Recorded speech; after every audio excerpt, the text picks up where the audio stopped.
Erica Crippen Crosby, 26, lived with her family in Mount Laurel. Having lost her mother at 13, she was raised by her 2 aunts, with whom she shared a close bond.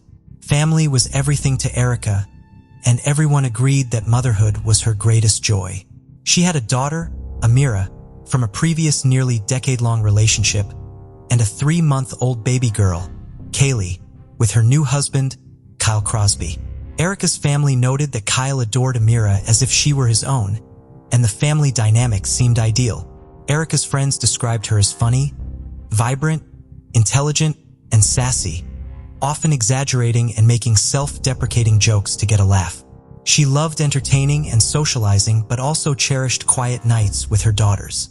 While busy as a mom, she worked toward her dream of becoming a doctor and served in hospice care, always on the go and challenging herself. Though married to Kyle for nearly a year, their friendship dated back to school, reconnecting in 2012. Kyle reached out on Facebook, and they connected instantly. Erica appreciated his ambition, as he was driven and hardworking, aligning well with her own personality. Founder of a fitness company, Kyle shared her love for working out, and after 2 years together, they married and moved into a new apartment. Erica soon found out she was pregnant with twins, and the pair were over the moon. Erica's uncle said, "The white picket fence and the puppy, that's all they were missing." Tragically, however, one of the twins didn't survive, but little Kaylee did, and Erica called her her miracle princess. Several months would pass, and the cracks were beginning to show in the couple's relationship. Erica and Kyle were definitely not without their issues. Kyle had started using a lot of drugs and would disappear frequently. Erica was forever trying to get him to stop and be present with his family. But the minute things seemed to get better, they would go back to how they were shortly after. The police had been called to the house several times for domestic disturbances, but it had never gone any further in the way of charges. Erica eventually put her savings towards paying for rehab for him, and everyone said that although she was trying her best to help and get their family back to how it was, she was mentally and physically exhausted. December 30th, 2014. Erica had a tradition that New Year's Eve was always spent with her girls. So Kyle and Erica decided to go out and celebrate the night before, having a nice meal and some drinks. Erica documented everything about her life online, and at around 11 p.m., she uploaded a photo of the couple to Facebook and set it as her profile picture. They were smiling and happy, enjoying their evening together. The next day, on what was New Year's Eve, Erica's Aunt Sonia answered the phone to Kyle. He told her that Erica was going out again, and he asked if she could help watch the children. She said this was strange, knowing it was Erica's tradition to spend the evening in with her family, and everyone she would normally have gone out with hadn't heard from her. Kyle phoned back later saying that everything was fine and she didn't need to come over anymore. Several hours passed and Erica's uncle got another call from Kyle. Kyle said he was getting worried as he had phoned Erica several times, but was getting no answer. Her family started trying to call her too, but they were also met with silence. The hours ticked by into New Year's Day, and when her aunts got no text or call from Erica to wish them a Happy New Year, they knew something was wrong. January 2nd, 2015, Kyle posted a status to Facebook, asking if someone could look after the girls. Surprisingly, Erica's family then received a couple of texts from Erica's phone, but something about them didn't sit right with them. They all had an instant, uneasy feeling, as the messages did not read or sound like her at all. She was still not answering her phone when it rang, and her social media was a ghost town. She posted every single day without fail, where she was, what she was doing, and tagging who she was with. Everything from her daily workouts and how many assignments she had to do, to her late-night snacks. But since her poster day before New Year's Eve, there was no activity whatsoever. When Amira wasn't collected from school and the police were called to do a welfare check, everybody felt sick to their stomachs. On January 7th, when officers arrived at the couple's apartment, they found baby Kaylee alone in the bathtub, fully clothed in a soiled diaper. Police immediately suspected there was improper childcare going on. Family members then turned up at the apartment too and said that it was in total disarray. There was a smashed window and broken glass on the floor. Food and rubbish scattered around. Furniture was overturned, and everything was everywhere. Erica's purse and keys were still inside. And despite the freezing cold temperatures, her coats were all there too. Everybody said she would have been horrified at the state of her home. There was no way she would walk away from the children, and not a chance that she would leave them in an apartment like that. Kyle was sat on a chair, and he appeared to be high on something. Given the state of the home and little Kaylee in the bathtub, the police asked Kyle to come in and make a statement. Amira's father, Hammond, came and picked her up, and Kaylee was taken in by Kyle's mom, Jo. Hammond said that Amira was very smart and perceptive, and it was heartbreaking to know that she knew something bad had happened to her mother. But, the same as everyone else, she had no idea what. At the police station, Kyle wasn't really making any sense and told officers that he had taken some painkillers. He told them he hadn't actually seen his wife since New Year's Day. He tried to get in contact with her, but to no avail, and he had no idea where she might be. He filed a missing persons report, and the search got underway. As well as the detectives, Erica's family and friends were conducting their own investigation. In the harshest and coldest conditions, and through all hours of the day and night, they looked for her. Her best friend even quit her job so she could spend every day searching for her.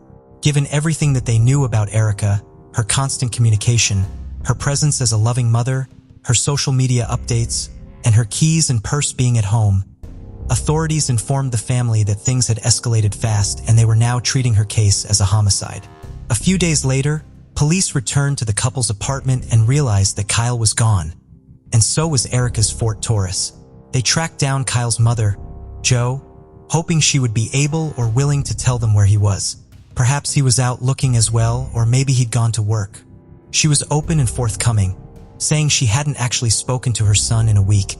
And as well as Erica, she was concerned for his safety too, given the stress he was under. And Kyle's boss confirmed that he hadn't been in work for a couple of days, which was unlike him. One of Erica's aunts used the Find My app to see if she could get hold of Erica's last location according to her phone. This led everyone to a restaurant, but after looking in the bins outside and around the area, they determined that neither she nor her phone was there. Her cousin Barbara begged the manager to let them watch the CCTV, but there was no sign of Erica on any of the cameras. There was, however, some footage of Kyle, Kaylee, and Amira from a few days before. The tapes were handed over to the detectives, who at this point were seeing red flags everywhere.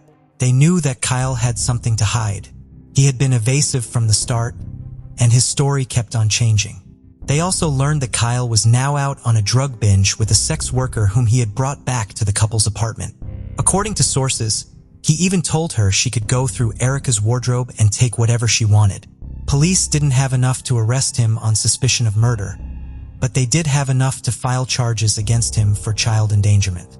On January 10, 2015, given the state of the apartment and the way the girls had seemingly been left to fend for themselves for 8 days, a warrant was issued for his arrest. Fortunately for the team, Detective Rayner, who was heading the investigation, received an unexpected call. It was Kyle's father, and he said that his son had called them off of a random number that morning. He handed the number over, and this pointed police to a convenience store in Maryland. Using this location, they managed to get a hit on Erica's car license plate. It had been seen driving down the Francis Scott Key Bridge. Finally, they were narrowing in on Kyle Crosby. A bolo, otherwise known as a bee on the lookout, was put out for the car. An off-duty police officer driving around Maryland soon spotted the car with Kyle driving it. He attempted to pull him over, but before he could do anything, Kyle jumped out of the car and ran off. After police caught up to him, he was officially charged with 2 counts of child endangerment. They seized the Ford Taurus, and a forensic examination began on it. Police uncovered several items from inside that they believed had significant evidentiary value. Duct tape, a shovel, a bag of cement, and several used air freshener canisters. They now believed that they had enough circumstantial evidence to charge Kyle Crosby with the murder of his wife. He was held on a $1 million bond. But they still didn't have Erica's body, and they had no idea where she might be. After looking in the glove box of the car, they found a GPS device. And the hope was, if this was plugged in, the data would be able to tell them where he went and when. The GPS device contained over 8,000 points over a few 100 miles. These points showed where the vehicle had come to a stop. Detective Rayner said, "It was essentially like digital breadcrumbs being dropped." They limited down the points to anywhere the vehicle had stopped for 10 minutes or longer, believing that if Kyle had moved and left Erica's body somewhere, it was likely it would have taken longer than a few minutes. Going through everything and eliminating certain points was a mammoth task. And while the team worked on this, Kyle's phone was also looked at. They found 15 messages between him and his mother, Jo, that had been deleted. Detective Rayner said the messages were disturbing, to say the least. On December 31st, the day police believed that something had happened to Erica, Kyle was actually texting his mother in real time, as a fight between the pair was going on. At 3:20 a.m., a message from his mother read, "Please do not touch her in any way or form." 13 minutes later, Kyle replied and said, "I'm not that stupid." For hours later, at around 7 a.m., Jo's phone had pinged off of a tower near to the couple's apartment. Jo hadn't mentioned any of this to the police, and she was asked to come to the station and explain it. She bluntly told them if they checked her phone, they would find many more deleted messages between her and her son. She said she assumed they would have already found them and didn't feel the need to mention it. Police were convinced that she knew what had happened and was trying to help her son cover it up. Jo Crosby was also charged with tampering with evidence. She was held on a $12,500 bail, but posted 10% of it and was let out. The data on the GPS device was being looked at alongside Google Maps and Street View to see if any of the points looked like somewhere Kyle might have tried to hide Erica's body. One spot caught their attention right away. It was in the middle of Maryland, near a long country road, a quiet, rural area amidst a forest. Kyle's car had stopped there for 5 minutes one night and then for 14 minutes a couple of nights later. Just a short walk away from the road the car had stopped on, Erica's body was found under some branches. She was wrapped in a blanket. Her arms, legs and neck were bound with electrical cord, and duct tape was across her mouth and nose. Although the cold weather had often hindered the search, police were now actually grateful for it. Despite detectives thinking she had likely been dead since New Year's Eve, her body was well preserved, as was any evidence around her. And this was all down to the freezing temperatures and the snow. After a lengthy time for the family, just waiting for some sort of conclusion to the case, it was announced that Kyle Crosby would plead guilty. In December 2015, he pleaded guilty to aggravated manslaughter and hindering apprehension. As part of his plea deal, his mother's charges were dropped, as were the charges of child endangerment. Detective Rayner said he wanted to believe Kyle's tears were genuine, but he couldn't help but think they were more for himself than anyone else. After he was sentenced, Erica's Aunt Sonia said, "We can finally move on. We can just be there picking up the pieces for the children." Today, he really showed remorse. He did care for her. He did love her in some way. Erica's cousin said the best thing anyone could do following this was maybe take something away from it. "Be honest with their loved ones and let them help you," she said. "There's signs in the beginning of relationships. Act on those signs and don't be afraid to leave," she said. Erica's oldest daughter, Ramiro, now lives with her father, Hammond, and Erica's Aunt Sonia and Uncle Kanye adopted Kaylee. Her Aunt Sonia said that Erica told her that if anything were to happen to her, she wanted to be cremated and put into lockets so that her daughters could wear her close to their hearts. Erica's family never gave up and were relentless in their efforts to find Erica and the truth. Detective Rayner said, "I've been a homicide detective for almost 10 years, and it's rare that I've ever experienced a family as involved in looking for their missing loved one as Erica's family was. I have a lot of respect for them, and I'll never forget that grit and that tenacity that they showed in trying to find Erica." Erica was a loving, hardworking mother, giving everything she could to her children, husband, and family, dedicating so much to her dreams of one day being a doctor. Barbara said she feels like Erica is never far away, and that's thanks partly to how much her daughters are like her. She said, "Amira remembers a lot. More and more, every day she's looking like her. She laughs like her. It's like having Erica back in the house." Before we dive in, don't forget to subscribe to our new channel, where we uncover captivating and chilling cold cases that will keep you on the edge of your seat. You won't want to miss the twists and turns we have in store. Okay, let's continue. On March 21, 1984, the manager of the Little League baseball field in Bayonne, Washington was stunned when his dog returned to him holding a human bone in his mouth. The area, which is now land utilized by the Seattle-Tacoma International Airport, received heavy foot traffic and was especially popular in the summer months. After wresting the bone from the dog's mouth, the manager ran to his office and contacted the Kings County Sheriff's Office. Within a matter of hours, the field was teeming with forensic scientists and other experts who were eager to locate the source of the remains. Their answers lay in a swampy area of the baseball field that sat at South 146th Street and 16th Avenue South. After a long day's work, investigators had managed to uncover most of the remains, which were in a skeletal state. At the autopsy, the medical examiner determined the remains belonged to a white female between the ages of 12-18 years old, most likely around 15 years old, who stood at 5'2" to 5'8" and was between 110–130 pounds. The medical examiner was also able to determine the girl had previously healed a skull fracture and had likely been left-handed. Whilst her remains were skeletal, investigators were still able to determine a cause of death: strangulation. The circumstances and the age of the victim immediately shocked the police and the greater community. There had been whisperings of a serial killer for many years, and this latest discovery only added fuel to the fire. The girl had been deceased for around a year, and the medical examiner and anthropologist believed she had lost her life sometime the summer before. One day after the skeletal remains of the girl were found, the Kings County Sheriff's Office found themselves setting up yet another crime scene. According to the Seattle Times, whilst out with bloodhounds, the investigators came across the remains of another young woman who would eventually be identified as 18-year-old Cheryl Wims. The pattern was becoming too apparent to ignore, and the Kings County Sheriff's Office had yet another homicide to add to their ever-growing list. As reported by the Seattle Times, just 8 months before the bodies of Cheryl and the skeletal remains were found, the remains of 17-year-old Shonda Summers was discovered half a mile from the swampy baseball field. Cheryl Wims was identified within a matter of days, but the victim in the other case was not so lucky. Despite investigators spending months scouring missing persons reports, nothing ever came to light, and she was dubbed Jane Doe B10 or Bones 10. In 2001, the world was shocked as it watched as Gary Ridgway was arrested and eventually convicted in the Green River killings. Between 1982–1998, although it's possible he was active until his arrest, Ridgway is believed to have taken the lives of as many as 70 to 100 girls and young women. Ridgway was only convicted of killing 48 victims, but he has readily admitted to being responsible for many more. Ridgway was interviewed at length about the many crimes believed to have been committed by him, and within days, he'd given up knowledge about Jane Doe B10.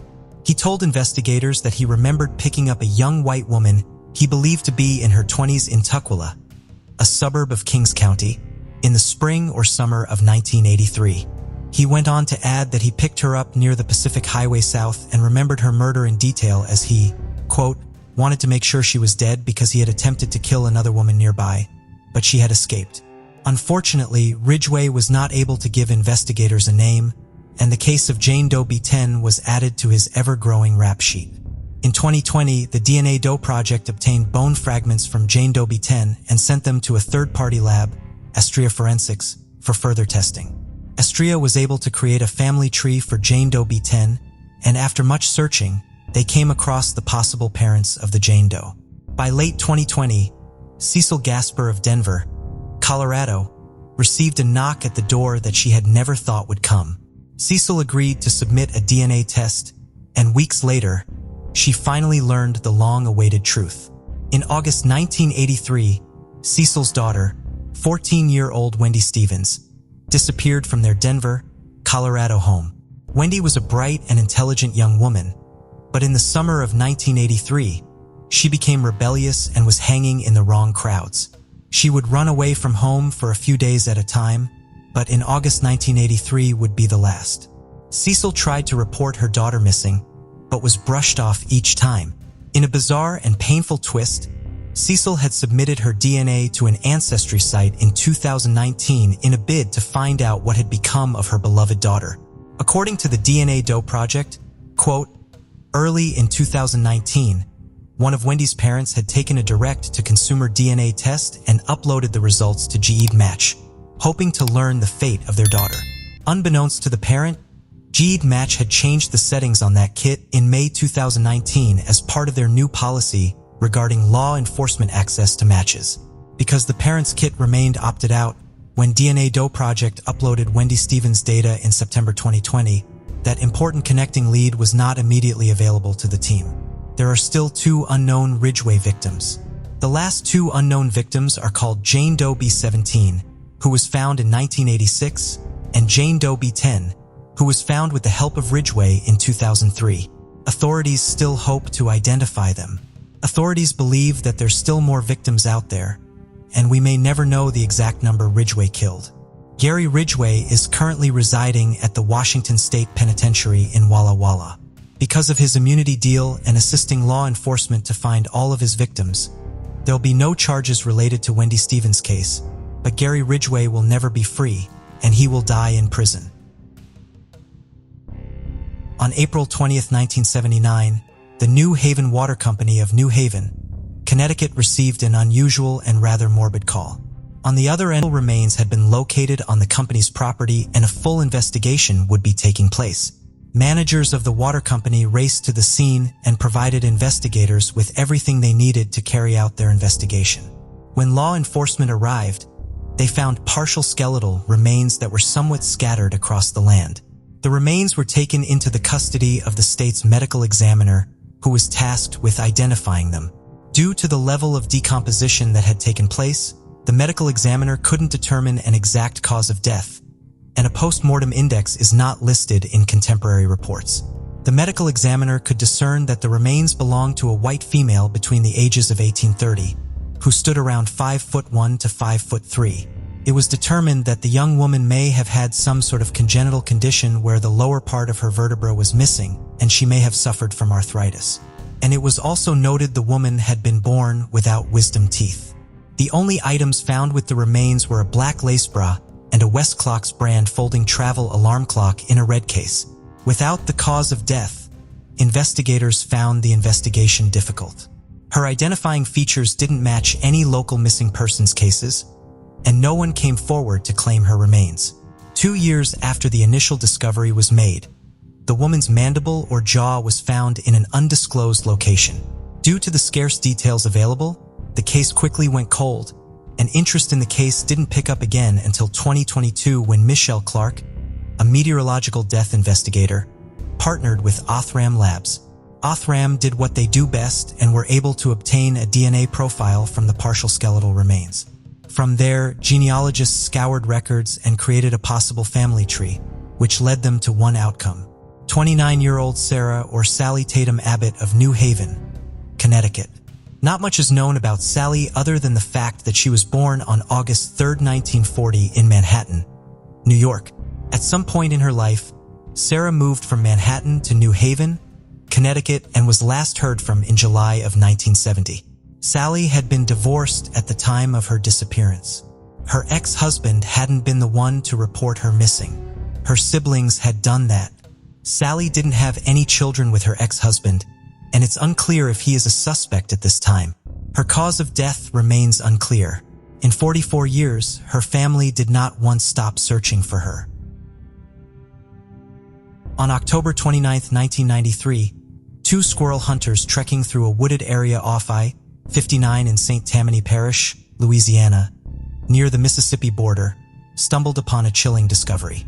While navigating the woods, they found the skeletal remains of an adult male. Despite the advanced decomposition, one detail was unmistakable: a bullet lodged in the skull's back.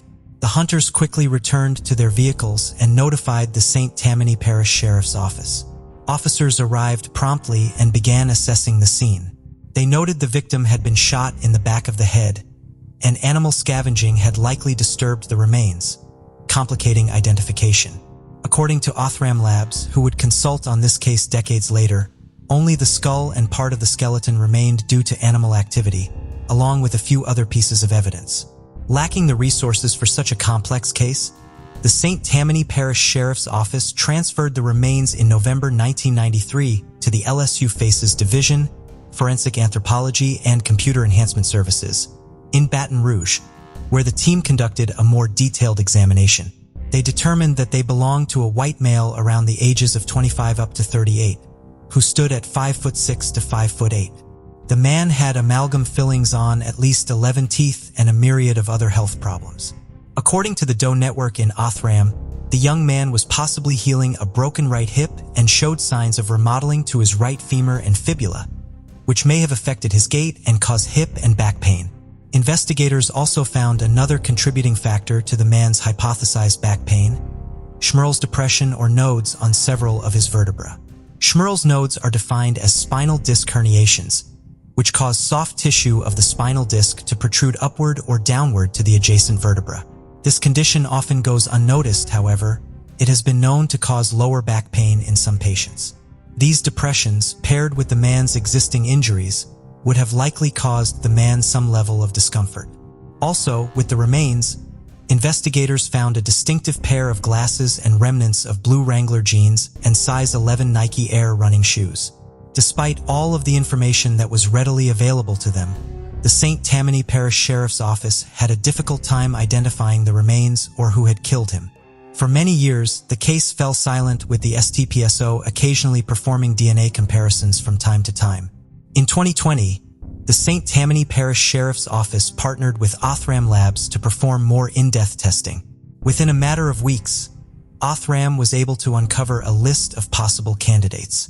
After further screening, they had potentially tracked down two siblings of the John Doe who lived in Florissant, Missouri and Burnsville, Minnesota. According to Othram, these two siblings were asked to provide DNA tests and further information about their brother. A year later, in June 2023, Othram and the St. Tammany Parish Sheriff's Office held a press conference in which they identified the St. Tammany John Doe as 21-year-old Joseph Lee Munes, originally from Burnsville, Minnesota. Joseph's siblings confirmed he had been living in Louisiana in 1993, and they had last heard from him sometime in 1993. At this time, additional details about the suspected killer have not been made public, but the coroner's office did say that they believe the person who killed Joseph has since passed. The investigation in Joseph's murder is currently ongoing, and anyone with information is asked to contact Detective Marco Dima of the St. Tammany Parish Sheriff's Office at 985-643-2467. Case number 1. Katherine Parker Johnson. On August 21, 2001, a construction worker in property developments in Redondo Beach, California would make a discovery that would shut down operations for the foreseeable future. The discovery was so gruesome and troubling that it would go on to haunt investigators for several decades. And it was only thanks to genetic genealogy and the kindness of strangers that this case was reopened. On the day of the discovery, construction workers were working on a site at 1600 Walcott Street in Redondo Beach. They were digging in the backyard of a private residence when they made a chilling discovery. Wrapped inside a plastic bag was a headless skeleton. Operations immediately ceased. The Redondo Beach Police Department were summoned to the scene. As the remains were skeletal and without a head, investigators knew they were faced with a near-impossible task. Medical examiner charged with investigating the case found it almost impossible to determine a cause of death. The estimated post-mortem index, or PMI, was said to have been anywhere from 1 to 26 years, meaning that the victim could have passed away any time between 1974 and 2001. An anthropologist was brought into the case, and in their initial report, they believed that the remains belonged to a white woman aged 20 to 50. No clothing or personal items were found with the skeleton, so it was hard to discern anything about the woman. Without a face or a skull, investigators were left unable to create an approximation sketch, significantly hindering their investigation. Eventually, the case went cold and wouldn't be picked up until 2019, when the Redondo Beach Police Department partnered with the DNA Doe Project, which mainly relies on donations to fund their research. In 2019, the DNA Doe Project began examining the Redondo Beach Jane Doe's DNA further and made a vital discovery. She was determined to be of sub-Saharan African descent, not Caucasian as previously noted in 2001. This new information gave the Redondo police a new jumping-off point, and the DNA Doe Project began scouring family trees. Eventually, they came across two women who shared a biological relationship with a possible match. And after contacting the two women, they provided comparative DNA samples. The DNA Doe Project work continued. In June 2023, the DNA Doe Project and the RBPD announced that they had finally identified the Redondo Beach Jane Doe as 24-year-old Katherine Parker Johnson of Lenox, California. The two women, who had been identified as possible matches, were revealed to have been Katherine's daughter and Katherine's sister. According to her sister, she had last heard from Katherine in May 1981, and the date of official last contact being listed as August 31, 1981. Katherine had not been reported missing, although it's not known whether this was due to the family failing to report her or the local police department's failure to make a report, as seen in so many missing persons cases. It has been noted that sometime in 1980 or 1981, Katherine left home in Tennessee, headed for Inglewood, California, and ending up in Lenox. Shortly thereafter, all contact ceased. Before we continue, 90% of you haven't subscribed to our channel, so if you like this video, please subscribe. It motivates us to make more content for you. Okay, let's continue. Richard Arenas, 46, lived in Providence, Rhode Island, with his wife of 22 years, Beatrice, and their young son. Together, Richard and Beatrice had 3 children and 2 grandchildren, who he cherished deeply. According to Beatrice, he was the perfect husband, father, and all-around person.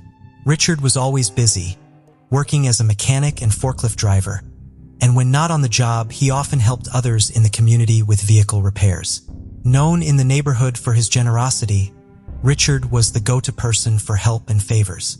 He loved socializing, frequently hosting gatherings, preparing large meals, and making guests feel at home. He enjoyed playing baseball, attending his local church, and would often bring coffee to share with others. Friends noted that Richard cared equally for close acquaintances and people he'd just met, offering his help without hesitation. On Wednesday, June 12, 2013, Richard had a day off from work. True to his nature, he told Beatrice he was finally going to start work on a friend's car, a project he'd been meaning to tackle. With a free day ahead, he saw it as the perfect opportunity. Beatrice left for a few hours of work, and his son headed off to school. Just before 10 a.m., with his friend's car in the driveway, Richard called his nephew, Hector, who would often help him out with his jobs. The pair gathered their tools and got to work. About half an hour later, Hector went inside to grab a lighter so he could have a cigarette, leaving Richard alone by the car. Less than a minute later, Hector heard 3 loud popping sounds. He ran outside to find his uncle on the ground. He was covered in blood and unresponsive. At around 11 a.m., Beatrice returned home from work to find police cars filling the street. She said the minute she saw the yellow tape, she knew it was bad news, but she had no idea the tape was blocking her house. As she ran over, she saw her husband covered in a blanket on the ground. Hector was sobbing, and everybody was just staring in stunned silence. Richard Arenas was pronounced dead at the scene. He had been shot 3 times in the head and would have died instantly. It simply made no sense to anyone. Police were horrified that this had happened in broad daylight on a residential street with people coming and going and a busy road just next to it. Detective Jason Simonar was heading the investigation, and he said there was so little to go on, he was instantly nervous. He said the one thing the team did feel confident about, however, given the way Richard had been killed, was that this was a cold-blooded assassination. But who would want to take a hit out on Richard Arenas? Everybody was at a loss, and no one had any potential suspects. His family were trying their best to put any pieces they could together, but there were simply no pieces. The only person that was around at the time was Hector, who had left his uncle alone for less than a minute before this all happened. Detectives said they found it a little questionable that all of this had happened while he was inside for such a short time. After questioning him and taking statements, it was evident that he was distraught. He hadn't been there to help or been able to try and stop what had happened. Detectives were able to rule him out as being involved in any way, and they started going door to door. Most people were out at work or school, and the people that were at home hadn't heard or seen anything. One of the neighbors just across the street from Richard had several security cameras outside, and he said police could take a look at them. Despite initially being nervous that there was no one around that morning that could offer them any information when it came to looking at the cameras, the police were very grateful for them. The morning of June 12th was a quiet one. By 10 a.m., the work and school run was long over and the street was virtually empty. This made the detectives' jobs a lot easier when it came to spotting something or someone out of place. No one was picked up on camera around the time that Richard was shot apart from one person. 8 minutes before everything happened, a man walked onto Leah Street heading in the direction of Richard's home. He walks past his driveway and carries on down the street. No shots are fired and nothing out of the ordinary appears to happen in that moment.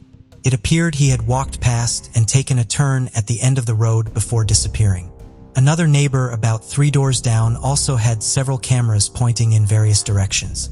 One of them was on the back looking over the neighboring street, one on the side and one right by the front door. His footage also picked up the same man, and this time it showed him with a hood covering his face.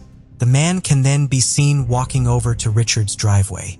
Less than a minute after he had entered Leah Street for the second time, he sprinted away. Police believed that whoever this was, he had been scouting the area, looking for Richard's house and making sure he was there. After he was sure he was, he walked back around, concealed his face, then came back to shoot him. Not one other person was spotted coming or going around that time, and police knew that this was Richard's shooter. But with grainy and blurry CCTV being all they had to go on, their work had really only just begun. But they did know. The man had seemingly arrived on foot, implying he would likely live fairly close and that they weren't looking for a vehicle. They were also only looking for one person at this time. To the shock of the detectives, just a few streets away, they found a gun wrapped in a gray sweatshirt. It had been just left in an alleyway without even really being concealed. The gun was sent off for testing, and officers turned their attention to the stores in various businesses around the area, hoping for a potential lead on one of the cameras.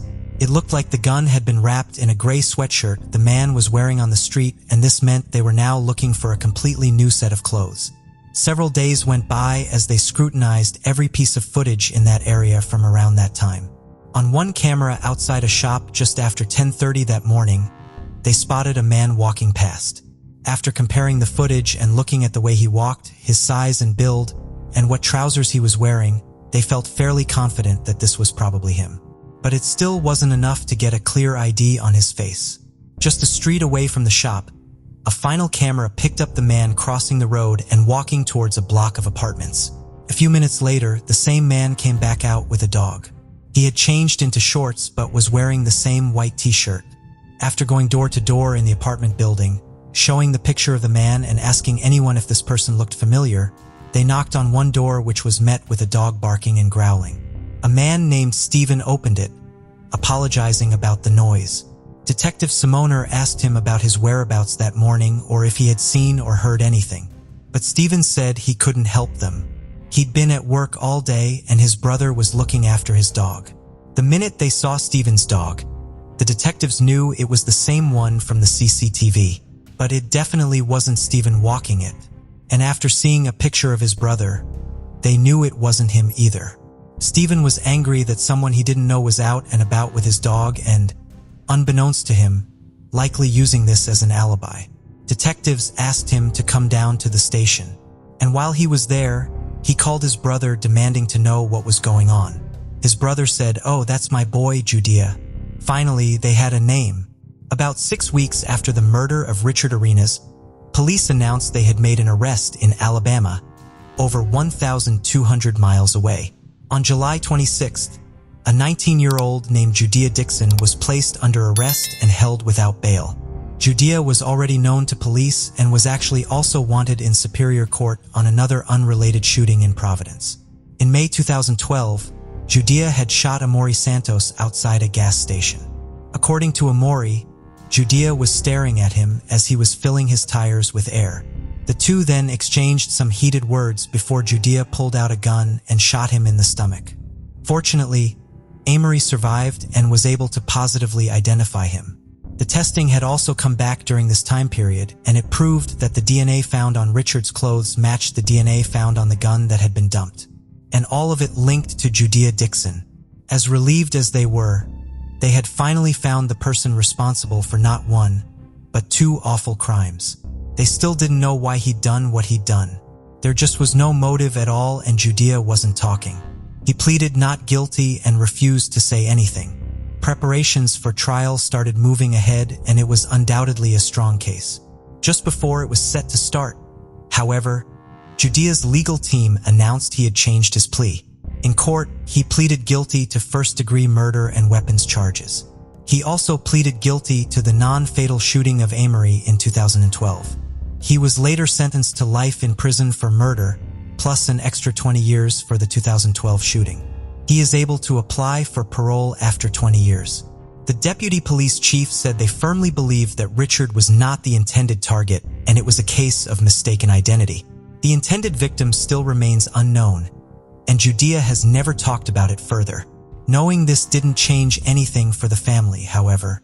Richard's daughter tried to give an impact statement at the sentencing, but she had to give it to the prosecutor to read as she was so upset. To everybody's surprise, Judea turned to the family and apologized. "I'm not asking none of you to forgive me. It's unrealistic, you know. I'm not expecting you to. But at the end of the day, I apologize." Family members gracefully said they appreciated his apology and were channeling Richard's accepting and loving personality in that moment. For those Richard left behind, the pain they feel is as raw today as ever. To have their loved ones snatched away in cold blood with no rhyme or reason and no explanation will always leave them with more questions than answers. Beatrice said, "Judea took everything from me. He took the person that provided for us. He took my backbone, my soul mate, a loving family man, never shying away from work and never turning anyone away that asks for help. The community still feels, and will likely always feel, the loss of Richard Arenas." Susan Morrissey Ledgard was always juggling at least 2 books, a lifelong habit that began in childhood and shaped many aspects of her adult life. Naturally brilliant, Susan's intelligence was both admired and occasionally intimidating to her siblings. She didn't just skim through her books. She absorbed every detail, consistently learning and growing. She highlighted passages extensively, drawing on what she learned to fuel her passions and make a positive impact on others. Susan's compassion extended to all beings, human or otherwise. At just 8 years old, she became a vegetarian out of concern for animals, and as an adult, she advocated for the protection of sea lions in San Francisco. From an early age, she was highly informed on both national and international issues, and her political awareness and activism continued throughout her life. Although deeply concerned with global issues, Susan never lost sight of the people closest to her, consistently giving them her care and attention. She cared deeply about the well-being of the most important people in her life, particularly her brother and 2 sisters. Her family valued her complexity and the depth of her knowledge, and she drew attention from even mere acquaintances because she was so obviously an interesting person to speak with. Susan ultimately incorporated her love of language and literature into her career, working as a teacher for over 20 years. She was drawn to teaching English and language arts at the high school level because working with older students allowed her to fully and deeply dive into literature and explore language with them. She was very popular with her students because she made them feel confident in expressing their own opinions and viewpoints on the books they were studying rather than demanding a standard response. Susan's career as an educator had taken her to numerous places before she arrived at Academy Park High School in Sharon Hill, Pennsylvania, where she would teach for 13 years. She taught English for a year in Prague and then went on to earn her master's degree and teach in California for a number of years. Despite her travels, Susan's favorite place did not change. She felt the most like herself at the beaches of Stone Harbor, New Jersey, spending time with her family at her mother's home there. Susan's sister Meg would bring her family from California to the house at the shore for 3 weeks every July, and since Susan was off work for the summer, she was able to spend almost the entirety of their trip there with them. In 2019, that trip to the shore ended on July 20th for Susan, and she returned to the home she shared with her husband, Ben Ledgard, in Wilmington, Delaware. Just 3 days later, on July 23rd, at approximately 7:30 a.m., Susan's body was discovered in the Brandywine River near Northeast Boulevard in Wilmington. A short time later, her black 2016 Honda Civic was found parked on Walker's Mill Road near the Rising Sun Lane Bridge, approximately 3 miles upriver from where Susan's body had been found. Susan's body was taken to the State Division of Forensic Science to determine her cause and manner of death. Investigators stated early on that they did not believe Susan's death had been a suicide, although they could not comment further about what had caused her death without the full results from her post-mortem examination. Susan's loved ones initially believed her death had been an accident, largely because evening before Susan's body was found, he had gone to the movies with a friend. Susan was sitting on their porch, drinking wine and sending texts when he and his friend arrived home. The friend remained at the house for a brief time before going home. Susan called and texted friends and family members for the next several hours. She was having a conversation with her sister, Missy, over text until 12:30 a.m. on July 23rd. According to Missy, there was nothing unusual about their conversation. Susan continued calling and texting friends until 2:45 a.m. The friends she was texting during this time were all ones she had made while living in California. So while it was almost 3 a.m. on the East Coast, it was only approaching midnight for her friends on the West Coast. Susan being up so late and sending so many texts was perfectly normal behavior for her during the summer months. During the school year, she was dedicated to her students and kept a schedule that allowed her to get enough sleep to be ready for the early mornings she had for school.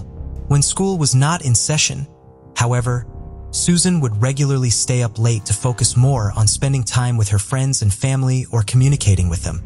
What was unusual about Susan's behavior that night is the fact that she then left home. Her reason for leaving remains unknown. There is no record of her contacting someone and agreeing to meet with them. And while Susan occasionally smoked cigarettes in the evenings, her family does not believe that she would have left home at 3 in the morning to purchase them. Even if she had, she traveled in the opposite direction of the nearest place where she could buy them at that time of night. Authorities were able to use Susan's cell phone records as well as surveillance footage to determine that her vehicle had pulled out of her driveway at 3:02 a.m. 2 minutes later, it was parked on Walker's Mill Road, where it would be located later that morning after Susan's body was found. Since Susan's home was only about a mile away, it appears that the car was driven straight from the home to Walker's Mill Road. Because of the darkness of the surveillance footage and the distance of the cameras from the car, no one can be seen getting out of the car. No one can be seen getting out of the car after it was parked, and it cannot be determined if Susan was the person driving the car or if anyone else was in the car with her. One detail been provided also gave a potential explanation for Susan leaving the house and a possible contributing factor to what was originally believed to be her accidental death. According to Ben, as he was going up to bed, he and Susan both took sleep aids they had been prescribed. For Susan, that sleep aid was Ambien. In May of 2019, the Food and Drug Administration issued a warning about Ambien and several similar drugs after patients taking them began experiencing dangerous side effects. While these side effects are very rare, they have resulted in injury and death. The FDA found 66 cases in which patients who took this category of drug unknowingly engaged in dangerous activities like sleepwalking or driving while not fully awake. 46 of these incidents involved serious but non-fatal injuries like burns and the loss of limbs. 20 of them resulted in the patient's death caused by accidental drowning, falls, hypothermia, and carbon monoxide poisoning. No matter how unusual these severe side effects are, if Susan had taken Ambien, it opened up the possibility that she had been experiencing some of them leading up to her death. If she had not been fully awake, it could explain why she left her house for no identifiable reason, and she could have accidentally gone into the water after she parked her car. However, problems with this theory were identified quickly after Susan's death. The terrain between where Susan parked her car and the river would have made it very difficult for Susan to make it directly down to the water, especially at night and while she was theoretically impaired. Additionally, despite the proximity of Susan's car to the river, authorities quickly came to the realization that Susan most likely did not go into the river near where the vehicle was parked. That stretch of the river had exposed rocks due to low water levels and other obstructions that would have prevented her body from continuing down the river to where it was ultimately discovered. Susan most likely went into the water closer to where her body was ultimately located. Furthermore, Susan's death did not occur immediately after she left her home. Susan wore a Fitbit, which recorded activity in a heartbeat until around 7 a.m., 4 hours Susan's movements. Susan's cell phone had been found inside her purse, which had been left inside of her car, and, therefore, it also could not be used to determine where Susan went during this period of time when her location and activities remain unaccounted for. The theory that Susan had experienced an adverse reaction to Ambien was fully discredited when her toxicology report was finalized. The report showed that she did have some alcohol in her system at the time of her death, but no Ambien or any illegal drugs. The theory that Susan's death was the result of an accident was also disproven a few months after she passed away. In early October, authorities informed Susan's family that the Delaware Division of Forensic Science had ruled that Susan's death had been a homicide. They found that the cause of her death had been blunt force trauma and drowning. Due to their ongoing investigation, the Delaware State Police have not disclosed the exact nature of Susan's injuries or where they were located, but does offer a wider window of opportunity for witnesses to have seen her. Since Susan's death, her family has organized efforts that have distributed thousands of flyers in the area where her body was found, hoping that witnesses with information that could potentially identify Susan's killer will come forward. While the exact location where Susan entered the river has not been identified, the general area along the river has parks and condo buildings where early morning dog walkers and joggers may have seen Susan or something suspicious on the morning of July 23, 2019. Susan was 5 feet 4 tall, weighed 130 pounds, and was wearing a purple tank top at the time she was killed.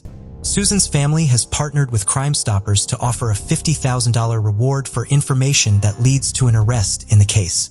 The Morrissey family is also preserving Susan's memory and her teaching legacy through the establishment of the Susan Morrissey Foundation.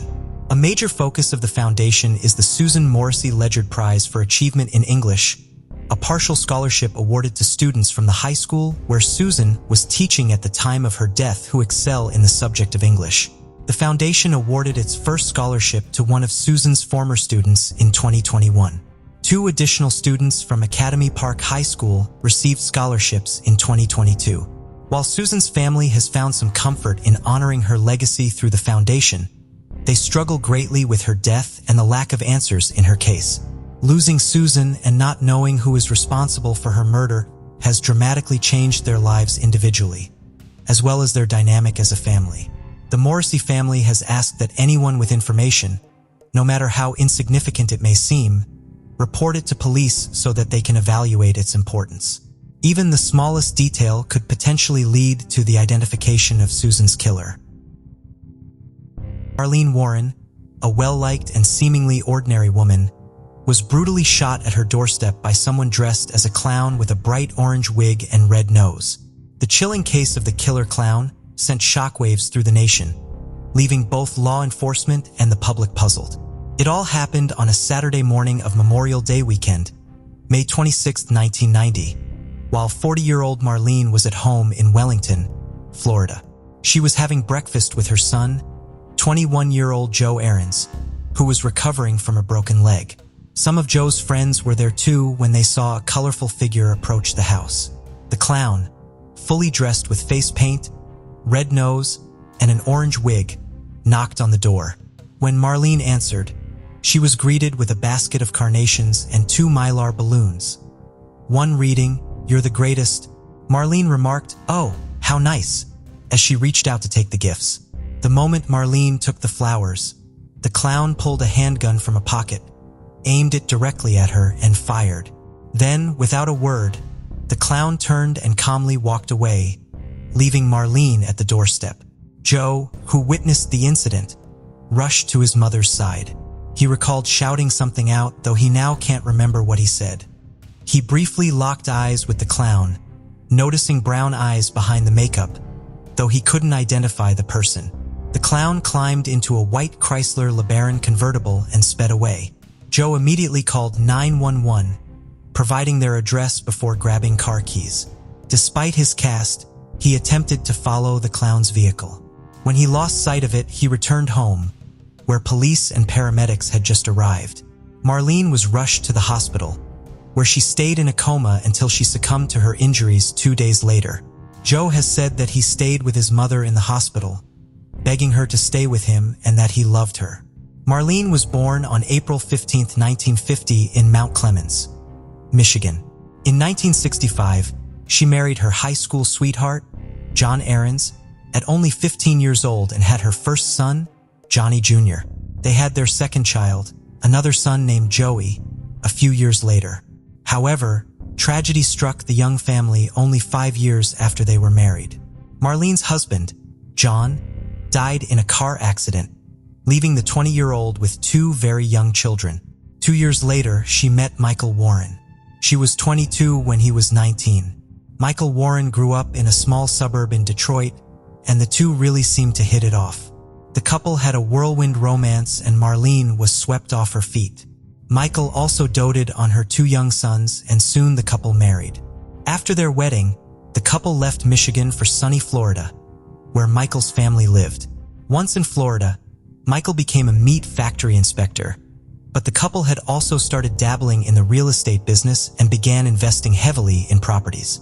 Marlene had a wide range of interests. She was intelligent, she was good with the growing businesses, she was a devoted mother, and she loved art. She was a particularly skilled painter, and one of her favorite things to paint were clowns. Marlene mostly ran the property businesses by herself, and many of the properties were in her name. It had been going so well that in 1984, Michael was able to quit his job as an inspector and start his own company, a used car and rental dealership called Bargain Motors. Then they built their dream home on an acre of land in Wellington, an affluent and exclusive area of Florida. It was home to many celebrities who owned expansive properties to get away from the bustle of Miami or Fort Lauderdale. Its many gated communities boast a private escape and the best that Florida had to offer. The population in the area boomed in the 1980s as luxury residential communities moved into the area. One such community was the Aero Club, and that was where Michael and Marlene Warren decided to build a home. It was well regarded as an extremely safe residential area. Many of the residents were families of wealthy Florida business owners, entrepreneurs, and working professionals. At the time, it was the kind of community where everyone knew everyone and ran similar social circles. It was a neighborhood that Marlene thrived in. She was involved in the community. She enjoyed going to parties in the country club. However, Michael Warren stuck out as a loner. Michael had kind of been known in the community as having a quote used car salesman personality, with many neighbors believing that he'd sell his own mother for $1. He was described as extremely confident, but there had always been a vibe that he wasn't the kind of person that you could trust. There had also been a few incidents that concerned those who knew him. Michael got really into flying. He got his pilot's license and bought a plane, but the plane was stolen and turned up crashed with an engine that had been tampered with. He also loved horse racing and would eventually start purchasing thoroughbred horses. But in another strange coincidence, his horses were also stolen and killed. The insurance payouts had been significant in both cases. Then Michael had a run-in with the law in 1983. At his used car dealership, he was busted for tampering with the odometers on the vehicles he sold. Michael pleaded guilty to the charge, but avoided prison, only serving 18 months of probation. One sentence, he transferred the automotive business to Marlene in 1985. She was still the owner on paper when she died. The two were married for 20 years, but things had started to get rocky. Marlene's business was extremely successful, and her 2 sons were also involved in helping her out with the business. She had a net worth of $1,100,000 all on her own. Michael had also started to drift from the family, spending more and more time traveling at the used car lot and hanging out with his friends. Marlene had started making comments to her mother that things weren't really working out anymore, but the businesses would make a divorce complicated, with many of the family's assets being in Marlene's name. Then in 1988, Marlene experienced a second horrific tragedy in her life. Her eldest son, John, died in a car accident. It was reported that he'd failed to stop at a stop sign and hit a car going through the intersection. The person in the other vehicle survived with minor injuries. Marlene launched a lawsuit with the city alleging that the stop sign her son had failed to stop at had been actually removed for construction and had not been replaced at the time of the accident, and that had contributed to the car accident that killed her son. Also, later that year, her younger son was arrested and put on probation for assault. Joey had been experiencing some difficulties following his brother's death, and it was after John's death that Mike and Marlene's marriage really started to deteriorate. The two began to fight constantly. In 1990, the Warrens really only had one neighbor, and their neighbors were walking their dog on May 26th, when they heard what they had believed was a nail gun going off before seeing Joe screaming, a white Chrysler LeBaron speeding down the road. The neighbors also called 911 after realizing what had happened the day Marlene was shot. The investigation started right away. Very quickly, police had evidence coming in from all directions. Joe had seen the clown but couldn't identify who it was. Joe had originally described the clown as having big hands and broad shoulders, so the media reported that it was a male suspect wearing a clown costume. Police would also find the LeBaron that they believed had been used in the murder abandoned on May 30th, parked at a Winn-Dixie grocery parking lot. The white Chrysler LeBaron had been reported stolen on April 14th by Payless Car Rentals. A couple that's never been named in the media rented the vehicle from Payless Cars, and when they returned the vehicle to Payless, they realized that they didn't have the address for drop-off. They checked the phone book for the company and saw an ad for what they believed was Payless Cars. When they called the number, the person gave them the address and told them to park it outside of the lot and leave the keys hacked under the windshield wiper. The couple did what the company said, but it felt weird. They returned to find the car missing. When they got in touch with Payless Car Rentals, they discovered that they had called the wrong rental company. The company they had left the car at was Bargain Motors, the company owned by the Warrens. The ad that they had responded to had been purposely made to deceptively look like it was the Payless company, when in fact, it was Michael's business number on the ad. Michael Warren would become a quick suspect for the police, but he had an alibi for the time of his wife's murder. He had been in a car with some of his racing friends on the way to some horse racing. His alibi meant that he couldn't have been the shooter, but police didn't rule him out completely. Throughout the investigation, the police discovered that Marlene had talked to her friends and family, and that she had expressed wanting to leave Michael because he was having an affair.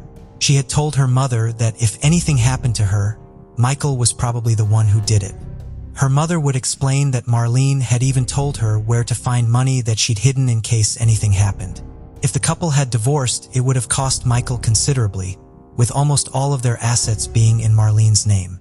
And with Michael having an airtight alibi, law enforcement still didn't know who pulled the trigger. Crime scene photos, funeral pictures, seized evidence, and aerial shots. These are just some of the images tied to a Wellington killer clown cold case murder made public for the first time. The photos show pictures of detectives searching a home on Takeoff Place, the same home where 40-year-old Marlene Warren was gunned down by a killer dressed in a clown costume. Detectives also wanted to know who was the other woman in Michael's life. Who was he having an affair with? Was an affair really happening? The police interviewed employees of the Warrens, family members, and colleagues. Only one name came up consistently: Sheila Keene, someone who worked closely with Bargain Motors. Sheila Keene, who was 27 in 1990, and her husband, 46-year-old Richard Keene, owned a car repossession business together. They often worked with the Warrens, repossessing vehicles when people hadn't managed to make their payments. Police interviewed Richard Keene first, who told them he was estranged from his wife for years, and that he'd heard that she was having an affair with Michael Warren. Sheila and Michael were known to take long business lunches together, and their relationship had been an open secret at Bargain Motors. However, 2 weeks before the shooting, employees at Bargain Motors noticed an abrupt absence of Sheila's presence at the lot. Both Sheila and Michael denied having an affair with law enforcement. Sheila was born Sheila Sheltra. She was known to be beautiful, with long brown hair and brown eyes. She'd grown up in Central Florida in the agricultural area. Sheila was strong and independent, and many described her as a force to be reckoned with. She was fearless. Sheila had always been described as kind of wild. She was beautiful, and she loved the attention that she got from men, and from an early age she started to get involved with much older men. She had met Richard Keene when she was a teenager, and he was nearly 20 years older than she was. And Keene wasn't exactly the kind of person that you'd want your young daughter dating. He was a very vocal member of the KKK and involved in the drug trade. Sheila would end up marrying Keene, and shortly after their marriage, Keene was busted for trafficking cannabis and sentenced 10 years in prison. Sheila ended up moving to Georgia to be closer to Keene while he served his prison sentence. And while Keene was in prison, Sheila started to get in trouble with the law herself. She was busted twice for theft. By 1990, their relationship had soured. Sheila had accused Richard of domestic violence, and by May 1990, she hadn't been living with her husband, and the police reported that she'd been living in an apartment that they discovered was being paid for by Michael Warren. Started their investigation into Sheila Keene just days after the murder. A witness came forward saying that approximately 6 p.m. on May 24th, just days before the shooting, a woman with long brown hair came in and purchased a clown costume from their costume shop on South Dixie Highway. The woman also purchased an orange wig, a sponge nose, and makeup. The store employees remembered the woman asking for extra white makeup to get complete face coverage. 2 of the shop employees would tentatively identify Sheila from a photo lineup shown by the police. One of the 2 balloons found at the crime scene was discovered to be so unique, they were only sold at one public store in town. An employee there said that 2 hours before the shooting, a woman with long brown hair had come in and purchased 2 Mylar balloons and a basket of flowers. Law enforcement were even able to connect her to the car that the clown had used. Sheila had been at Bargain Motors on April 14th when the car was dropped off. Police believe that Michael Warren and one of his employees may have been involved in stealing the car but couldn't find any evidence to confirm this. The evidence law enforcement found in the vehicle were orange fibers similar to ones found in synthetic wigs, a brown hair that police said was consistent with the hair that they found in Sheila Keene's apartment, and a brown paper bag from Publix. Sheila denied having any involvement and said that she had not bought a clown costume or a basket of flowers or balloons. Her alibi was that she'd been out all day looking for cars to repossess and could not specify exactly where she'd been that day. It would seem like law enforcement had a growing amount of evidence, but a lot of it was circumstantial. They believed that Michael was involved but couldn't prove it, and his alibi made it impossible for him to have been the one that pulled the trigger, and the evidence against Sheila was piling up. At the time, prosecutors didn't feel that there was enough evidence to convict, and they would only get one shot, so they didn't make any arrests in 1990. Michael Warren also continued to be a suspect but was not charged with any crime connected to his wife's murder. However, during the investigation, law enforcement looked into every part of the Warren business and discovered Michael had been doing something illegal. He was charged with 43 counts of odometer tampering, grand theft, and racketeering. He went to prison in 1994 and spent 3 years there. His business and properties never recovered, and while in prison, he only had a few visitors, his mother, sister, grandmother, and a few friends from his horse racing days. Joey never visited. Michael Warren, in an interview right before he went to prison, speculated that he thought maybe his wife was a victim of an angry tenant or car buyer. Authorities didn't believe that she was a victim of any angry person involved with their businesses. Marlene's love for clowns had been well known. It had been a very personal attack, and no one seemed to have a grudge against Marlene specifically. However, without new evidence, the case would go cold, and Sheila Keene would go off the radar for now. Marlene's son, Joe, became estranged from his stepfather and reportedly moved back to Michigan to be close with his grandparents. He's also stated that he had spent a year grieving the loss of his mother, brother, and father with drugs and alcohol. He has since been able to pull himself out of the fog, and he's often taken interviews and has been very open to talking with the media about the case for years. Joe has also always held that Sheila Keene was responsible for his mother's death. More than a decade later, police would be shocked to discover that Michael Warren was now married to the lead suspect in his wife's murder. In 2002, Michael and Sheila married in a quiet Las Vegas wedding, and now she was Sheila Keene Warren. After their marriage, they moved to Tennessee, and Sheila started going by the name Debbie. They purchased a fast food restaurant called the Purple Cow. An ex-employee said that one year, Sheila had dressed up as a clown for Halloween at the restaurant, And when she was drunk, she had boasted about getting away with murder in Florida. They sold the restaurant in 2016, purchasing a property in Abington, Virginia, and retired. In 2014, Florida police got extra funding and they started reviewing unsolved murders. One of the cases was Marlene Warren's murder. They were able to reopen the case and they were going back through the evidence that couldn't be used in 1990 with new DNA technology. Forensic experts were able to connect DNA from the hair in the getaway vehicle directly to Sheila Keene. As far as the new evidence was, the key pieces of evidence was hair found in the getaway vehicle and a hair that was found entangled in the balloon ribbons. Both were matched back to Sheila. Sheila Keene Warren was arrested in 2017 for the murder of Marlene Warren. She was charged with first-degree murder, and the death penalty had originally been sought by the prosecution, but was later reduced. She would continue to her involvement for years. She pleaded not guilty at her first plea hearing and was held without bail while she awaited trial. Following her arrest, an employee's son came forward with an allegation. His father had proclaimed a deathbed confession for the purpose of being able to blackmail Michael of his involvement in helping Michael and Sheila cover up Marlene's murder, and he knew where the murder weapon was. A vehicle was found when law enforcement searched the canal where John Moran had said the car would be. The vehicle was searched, but nothing was found inside the vehicle that appeared to tie into the murder. Divers also searched for the gun, but it wasn't found. In 2017, Michael Warren, in an interview with the media, said that his now wife, Sheila Keene, had nothing to do with the death of his first wife and that Sheila was innocent. He's reported to be standing with his second wife and has continued to express his belief that she didn't kill Marlene Warren.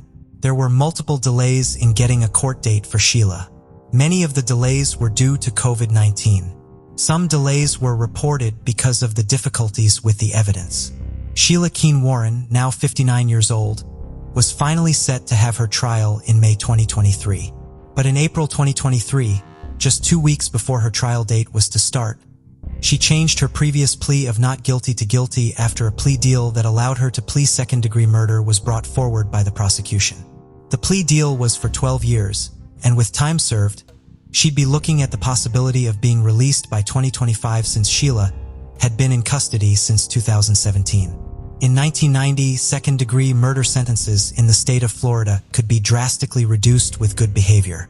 Sheila has been reported to have been a model inmate since her arrest, so it is believed she will serve just over half of her sentence. Michael Warren does not seem to have spoken to the press since 2017. Now in his 70s, he seems to still reside in Virginia and live a quiet life. No evidence of a recent comment on the guilty plea could be found. Police always believed that Michael may have played some role in his wife's death, but there was never any evidence that connected him to the crime. He was never arrested or charged with any crimes related to Marlene's murder. Marlene's son, Joe, was at the sentencing hearing via video conferencing. It was reported that he told the judge that he accepted the plea conditions. What do you think of the outcome of this case? Do you think justice was served? On November 21, 2021, around 9 p.m. in Dragon Rise, Norton Fitzwarren, England, Sean Hart was settling in for the evening with his partner watching television. Their calm was suddenly disrupted by loud shouting and the sound of a door slamming from the house next door, number 61. Then, piercing screams filled the air for about 10 seconds. Sean, shocked by the sound, said he'd never heard anything like it before. He messaged his neighbor to check if everything was all right and also contacted another couple on the street to see if they'd heard the commotion. Concerned, Sean decided to walk over to number 61 to investigate. As he approached, he noticed a tissue on the ground with what looked like blood. At that moment, Sean saw another man from the street entering his own home and slamming the door, locking it behind him. Sean described the man as looking right through him, as if he were in a trance. Shortly after, two other neighbors, Emma and her husband Tim, joined Sean and repeatedly knocked on the door of number 61, calling out for a response but receiving none. Emma gently pushed on the door, which opened. Inside, they were confronted with a horrifying scene. The living room floor was stained with blood, and the homeowners lay dead, while their two young children slept upstairs. Police arrived soon after, and a 34-year-old man was taken into custody. Investigators were left with the daunting task of piecing together the tragic events that had unfolded that night. 36-year-old Stephen Chappell and his 33-year-old wife, Jennifer, lived on Dragon Rise with their 2 young sons. Jennifer worked in a cafe at a garden center, and Stephen worked as a teacher at a local school. The pair were devoted and dedicated parents who doted on their children. Jennifer was described as caring and exuberant, and Stephen was called thoughtful and intelligent. The couple lived next door to 34-year-old Colin Reeves, his wife, Kaylee, and their 2 young children. The couples enjoyed a cordial relationship, sharing stories about parenting, and when the United Kingdom went into lockdown, the struggles of homeschooling. But the friendliness soon began to dissipate. Dragon Rise had a limited number of parking spaces available, and one was designated for each house. When Jennifer Chappell bought a car and parked it on the street, it partially blocked the Reeves parking bay. In May 2021, Kaylee sent Jennifer a message asking her not to park at the bottom of their garden because it meant that her husband, Colin, could not access their parking space. And from this, a feud over the parking took hold. The Reeves argued that their bay was obstructed, with the Chappell saying they didn't own the road in front of their property, and they had tried not to inconvenience them. What had started as a minor dispute was now a major problem. Both Jennifer and Kaylee had said to their friends that they were nervous about seeing each other when taking their children to school.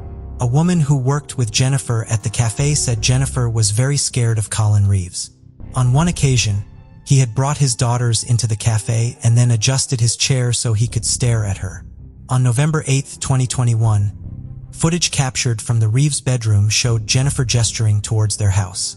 3 days later, on November 11th, an argument ensued between Jennifer and Colin outside the homes, which was also caught on camera. Following this, Jennifer reported it to the police, but decided not to take formal action. Just 10 days later, the feud would explode. November 21st, 2021. That night, a call had come through to 999. As police arrived on scene, Colin Reeves was taken into custody. Jennifer had been stabbed 6 times in her shoulder and upper chest, fatally injuring her heart and a major blood vessel. Stephen had also been stabbed 6 times. Some of the stab wounds were as deep as 21 centimeters. The attack had been so quick, neither Jennifer nor Stephen had defensive wounds. The community were in shock. Flowers were laid in tribute, and people were trying to come to terms with how something like this had happened. But who was Colin Reeves? Colin Reeves had been born in Wales and was one of 5 children. During his childhood, he and his siblings had witnessed their mother being the victim of domestic abuse at the hands of their father. At the age of 12, his family moved to Taunton, but his brother had enlisted to join the army and his older sisters remained in Wales. His mother would later say that after moving, Colin felt like he needed to be responsible for his family and had also become lonely. She recalled on one occasion, she had heard Colin calling for her help, and she found him being beaten by his father in the front room. In 2006, Reeves enlisted in the Royal Engineers for training before completing a commando course. In 2008, he would be deployed to Camp Bastion, Afghanistan. In his military career, he became a lance corporal, and he would be sent home the following year. His wife would later say that when he returned, he was like a different person, saying he would keep things bottled up and was more agitated. After leaving the army in 2017, he struggled to reintegrate into civilian life. He began working as a lorry driver, which he found isolating. His wife would later say that he felt like he was on camera all day while he was driving. Colin didn't like cameras and said he had a feeling of being watched. He then put up cameras to watch their car and also put tape over the camera on his phone. In November 2021, he told his wife he thought she would be better off without him.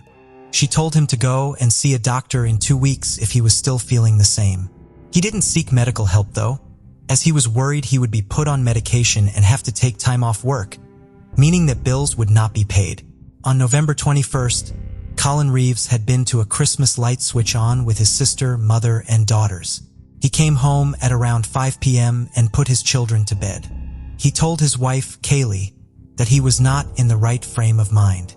She suggested it might be worth trying a separation for 2 weeks to see if this helped things improve. She continued to watch television in their bedroom while he went downstairs. Not long after, she heard screaming. She went downstairs and saw that the military plaque, which held a ceremonial dagger framed with pictures behind glass, had been ripped down and the dagger was nowhere to be seen. CCTV recorded Reeves at around 9 p.m. creeping into the chapel's garden before launching his frenzied attack. Kaylee phoned Colin's mother, Lynn, saying she thought he had done something stupid. He was then seen on CCTV again going back to his house. Using the landline, he called 999. He then shut himself in the front room of their house. Kaylee called his mother again and told her she thought he had gone next door and stabbed his neighbors. When neighbors Emma and Tim went to the chapel's home, Jennifer was slumped to the bottom of the sofa and Stephen was on his side. Tim checked Stephen for a pulse but could not find one. They then phoned 999. Whilst on the phone, Colin Reeves's father came in and shouted at everyone to get out. Emma would later say, "I was on the phone for 5 or 10 minutes, and he took the phone off me and started shouting, 'Where are you?' at the ambulance call handler." Police then arrived on scene, and Colin Reeves was detained. He was then booked one I'll never wake up from. They looked asleep and peaceful. 3 days after their deaths, the family told their beloved sons what had happened to their parents, saying they would be in the stars and the rainbows and always watching over them. A few weeks after their deaths, family members went to Dragon Rise to get some more of the boys' belongings. Everything was still in its place. Rhonda said it smelled the same and she was expecting them to greet her at the door. She said the house felt cold and silent and that they felt wrong for being in there. She said it felt like they were breaking in. As Christmas came around, the community rallied together to support the families as huge amounts of gifts were donated to the boys.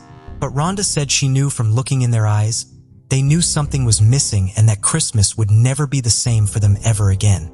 5 days after Christmas, a funeral service was held for the couple.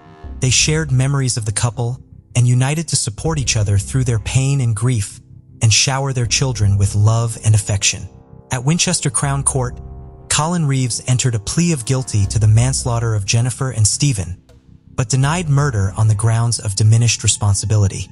On Wednesday, June 8, 2022, the murder trial of Colin Reeves began at Bristol Crown Court, presided over by Mr. Justice Graham.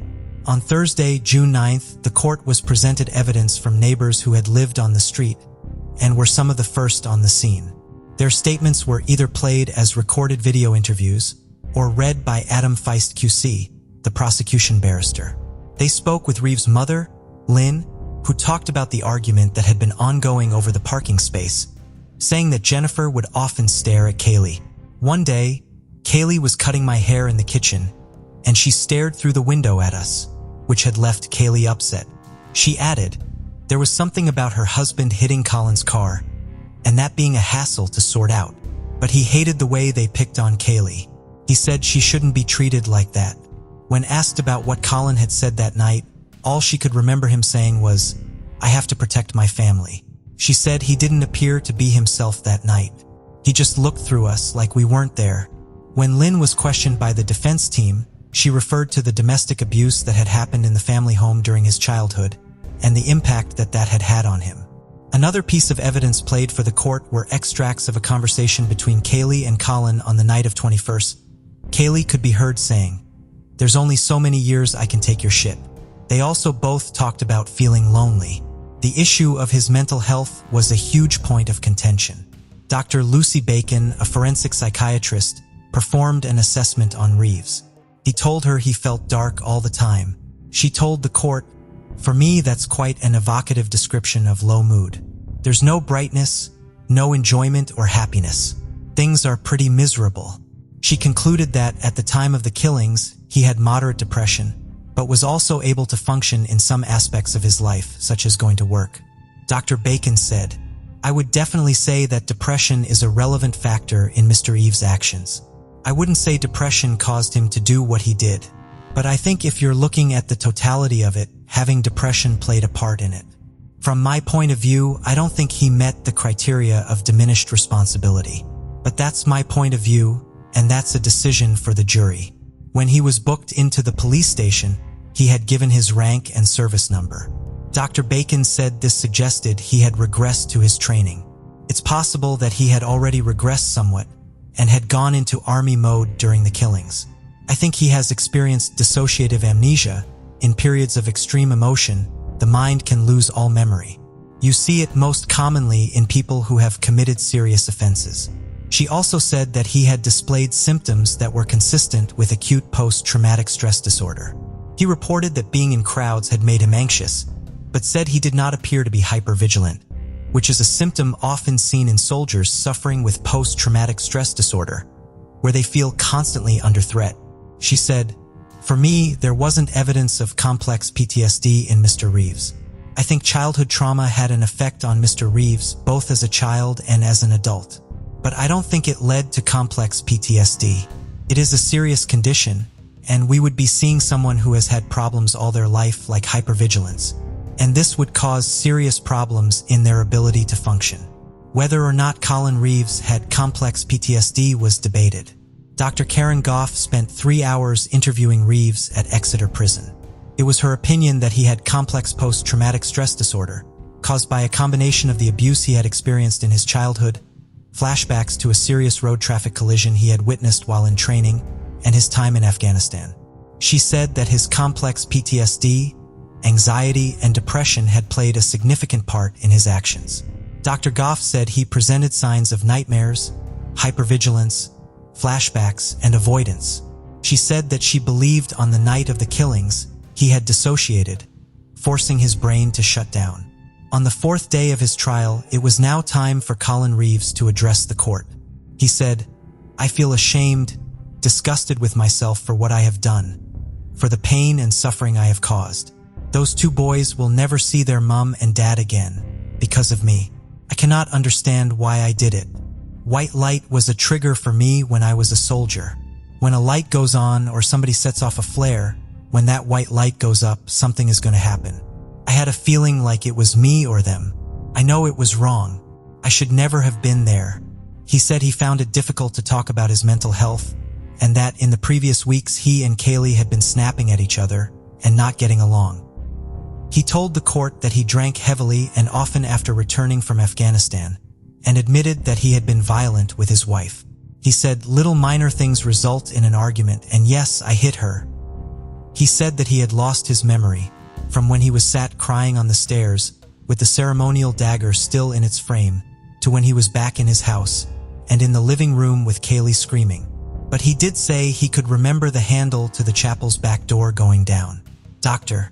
John Sanford, a forensic psychiatrist for the prosecution, said that Reeves' inability to remember was consistent with dissociative amnesia, and that it was not a contributing factor to what had happened that night. He said, "This has nothing to do with depression. It's a reaction to a traumatic act, something that is usually a reaction to something you've done, rather than something done to you." He added, "This is a man who was unhappy in his job, unhappy in his marriage, and he was just stressed. It's important not to medicalize every emotion." Dr. Sanford had interviewed Colin Reeves, and Reeves had said that Jennifer had used a pattern of subtle intimidation and social cruelty towards Kaylee. Reeves' assertion that he couldn't remember was challenged by the prosecution. Adam Feast QC highlighted that when he had called 999, he said he'd gone round with a knife. In his call, Colin was also able to say that Jennifer and Stephen were in the living room and exactly where they were, arguing that if he had genuinely blacked out, he would not have been able to recall those details. Those who had known him during his time in the military provided character references for him, calling him warm and one of the best soldiers. However, the woman who had worked at the cafe with Jennifer told the court, Mrs. Chappell was very afraid. She knew Mr. Reeves would kill her if she would say or do anything against him. She knew he was ex-military. During his closing arguments, Adam Feast QC said for the prosecution, "All of us have different moods, especially during the pandemic. This is all part of everyday life. It's part of how we all function as human beings. But, as Dr. Sanford puts it, just because someone has a mental health condition does not mean that the function of their mind is abnormal. The abnormality must substantially impair their ability to understand what they are doing, to form a rational judgment, or exercise self-control." He also referred to the way in which the dagger had been removed from its frame, leaving the pictures correctly in place, and the way that he had crept into the chapel's garden to avoid being spotted, arguing that the defense of diminished responsibility did not stack up. Joanna Martin, QC, gave the defense's closing statements. She reiterated that what had happened that night was a tragedy and that Colin Reeves had accepted what he had done and was horrified by it. She argued it pointed towards diminished responsibility, saying, "Why would a sober man suddenly stab his neighbors to death while not only their children slept upstairs, but while his own children slept next door? Why call the police to confess? How can that possibly be a man who was in control?" After 4 hours of deliberation, the jury had reached their verdict. On the 8th day of his trial, Colin Reeves was unanimously found guilty of murder. His defense of diminished responsibility had failed. Mr. Justice Graham sentenced him to 2 life sentences with a minimum term of 38 years. He said the killings had torn the heart out of 2 perfectly normal and decent families, adding, "You left Mr. and Mrs. Chappell on the floor, bleeding to death, and all of the time their 2 children were asleep upstairs. Your murderous behavior left them orphans. They were put to bed that night by their parents, and they would never see them again. The harm you did to those 2 innocent children is incalculable." He also referred to the pain and damage that had been caused to Reeves' own daughters, saying that they would now grow up without their father. As the sentence was handed down, members of Jennifer's and Stephen's families sat in the public gallery holding hands, many in tears. Colin Reeves sat with his head down throughout. Kaylee Reeves held her husband's hand through the gaps in the glass of the dock where he stood, before he was taken down and sent off to Bristol Prison to begin his sentence. After the sentencing, his mother Lynn stood up to give a statement. She blamed her son's conviction on the psychiatrists who had carried out the assessments, saying they had failed him. She said that it should never have gone to trial and that his manslaughter plea should have been accepted. Mr. Justice Graham then stopped her from continuing.